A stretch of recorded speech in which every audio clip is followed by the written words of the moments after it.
அடுப்பில் வானல் வச்சுக்கோங்க. வானல் காஞ்ச பிறகு எண்ணெய் ஊற்றிக்கோங்க. உங்களுக்கு எந்த எண்ணெய் வேணுமோ அந்த எண்ணெய் ஆட் பண்ணிக்கோங்க. கடுகு பொடிக்கல ப்ளே பண்ண கடுகு நல்லா பொரிய விடுங்க. கடுகு பொரிஞ்ச பிறகு சீரகம் போட்டுக்கோங்க. நல்லா ஃப்ளேவர் தரும். கொஞ்சம் பெருஞ்சீரகம் ரெண்டும் பொரிஞ்ச பிறகு நீல வாக்கில் கட் பண்ணி வச்ச ஆனியன், நான் ஒரு 5 ஆனியன் எடுத்துருக்கேன். உங்களுக்கு தேவையான அளவு நீங்கள் ஆனியன் எடுத்துக்கோங்க. கருவேப்பிலை ஆட் பண்ணிக்கோங்க.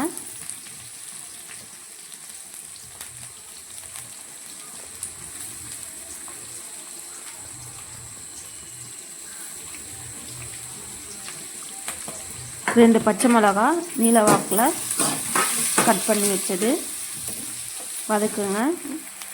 2 பல்லு பூண்டு தட்டி போட்டுக்காங்க. வதங்கின பிறகு தக்காளி ஆட் பண்ணிக்கோங்க. நான் ஒரு 5 தக்காளி எடுத்துருக்கேன்.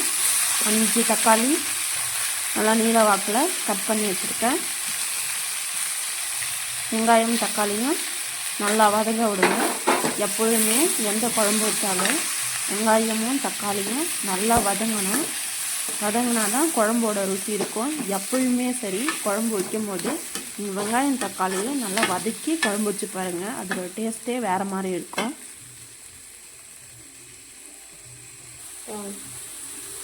இந்த அளவுக்கு நல்லா சுருங்கி வதங்கணும். மஞ்சள்தூள் ஆட் பண்ணிக்கோங்க. மிளகாத்தூள் ஆட் பண்ணிக்கோங்க. அடுப்பு சிம்மில் வச்சுக்கோங்க. ஏன்னா மிளகாத்தூள் கருகாமல் இருக்கும். அதுக்கப்புறம் ஆன் பண்ணிக்கோங்க. தேவையான அளவு புளிக்கரைசல்,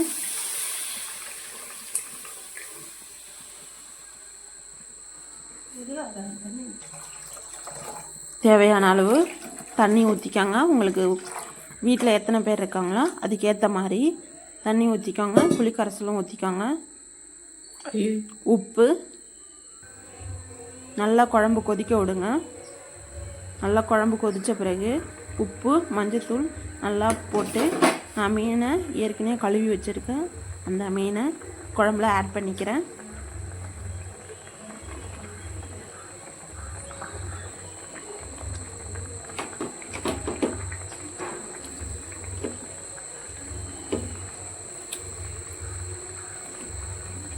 மீன் நல்லா முழுகிற அளவுக்கு கரண்டி வச்சு கிண்டி விடுங்க.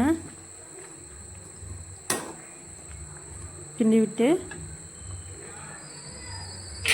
ரொம்ப மீனை கிண்டாதீங்க, உடஞ்சிரும். மூடி போட்டு மூடிடுங்க. குழம்பு நல்லா கொதித்த பிறகு எண்ணெய் திரிஞ்சு வந்த பிறகு தேவையான அளவு கொத்தமல்லி இலை போட்டு அடுப்பை ஆஃப் பண்ணிவிடுங்க. இந்த மாதிரி குழம்பு வச்சு சாப்பிட்டு பாருங்கள். எப்படி இருந்துச்சுன்னு சொல்லுங்கள். தேங்க்யூ.